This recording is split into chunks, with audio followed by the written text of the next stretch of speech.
everyone, it's Master Trainer Margaret here once again for this week's Tuesday tip. Today I'm sharing more than one tip with you because I'm talking about walking. So how can you maximize your muscle activation when you're walking through the grocery store or when you just go for a walk during your day? I hope that these tips are going to help you get the most muscle activation and also help keep you in alignment to keep you from getting injured. And if you're enjoying these tips, I do offer beginner, intermediate, and advanced level T-Tapp classes for all levels. You can find the link to that below or in my bio. But now let's go ahead and get to the tips. All right, so when we're talking about walking, the place I'm going to start is your feet because your feet determine what happens up your body. So if your foot is doing something wonky, your knee can be affected, your hip can be affected, your shoulder can be affected, and your neck can be affected. So it's very important to pay attention to what your feet are doing. So when you're walking, you really want to have a straight line from toe to heel, okay? No ducking out like this. That puts the weight on the weakest part of your knee, the inner knee, and it also causes you to collapse your arches, which causes your hips to compress in the socket. It's not cool. So you want to make sure you keep that straight from toe to heel all the time.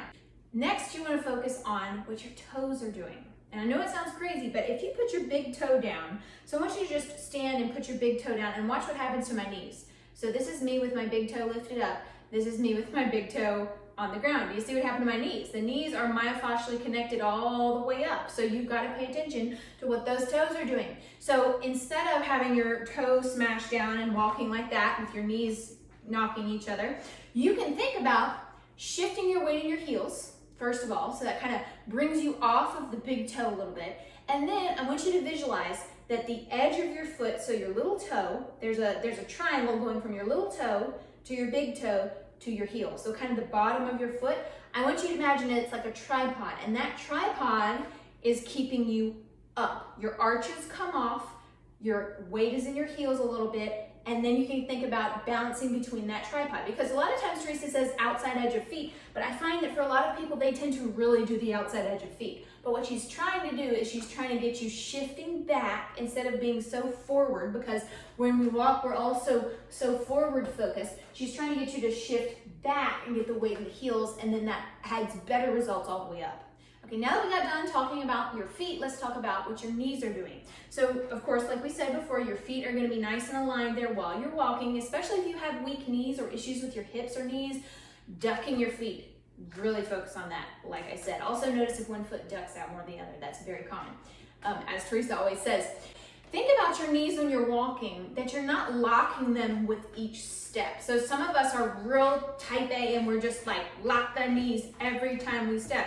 And really you want to have them have a soft bend in the knees when you're walking if you can. So instead of, this might be, you see how my knee is hyperextending there? You want to have a soft, think knee tracking towards the little toe. What I visualize is that my knees, instead of falling inward, I'm tracking them out towards the little toe while I'm walking. Do you see that? This is the difference. So that's me walking with my knee out towards the little toe. And then this is me walking, not thinking about that. It's extremely subtle. Just think that your knees, instead of falling inward, are actually going out a little bit, and that's also going to lift up your arches. So if you have fallen arches, it's very important to remember that as well. So now we talked about the knees. Now let's talk about the upper body and the hips. So in the walking workouts and in all of her walking stuff, Teresa always says, you know, tuck the butt when you're walking. As you will find, it is impossible to fully tuck your butt while you're walking because you can't really move that way. But what she's trying to say there is she's trying to get you to get rid of that excessive arch that we all have in our back. She wants you to think about flattening the low back. So instead of having an excessive arch, you want to think Hannah, belly, Hannah, back. Do an inhale. And then exhale, belly button goes up, pubic bone comes up, and you fill in some of that space in your back. Now let me tell you, if you've never tried walking and thinking pubic bone up, you're going to be blown away, because whenever you walk with pubic bone up, every single step is an ab workout. I'm not exaggerating. I have tried this before and it's totally true. So I find that instead of saying tuck the butt, if I say pubic bone up and then stack the ribs, which we're going to talk about next, every single step, you're getting major low ab activation, whatever you're doing or wherever you're going. It's pretty awesome. Okay, what are our ribs doing? Well, you're thinking tall with your torso. And as Teresa said, ribs up. I like to cue this where we're thinking about the rib cage is stacked. So when we're walking, we're not arching our back out. You see my rib cage there? If you've been watching my videos, you know I'm a stickler for this. Think about the rib cage stacked over your pelvis and all the other stuff going on down on your lower body. And that right there, think pubic bone up, and then think ribs stacked. And then you think tall. So this is the next important part. When you're walking, really think tall with the crown of your head. And it's extremely important for our head to be using our cervical flexors instead of these muscles in the front. You want to be using the back of your neck to pull your chin in. So when you're walking, you have that nice stack there, tall with the torso, and then I want you to think about your chin. Notice if you tend to walk with your chin out, walking with your chin out will not only deactivate the muscles that need to be activated in your neck, it will also give you that dowager hump here in the back. So you've heard that term before, but it's where you have that lump in your back from slouching.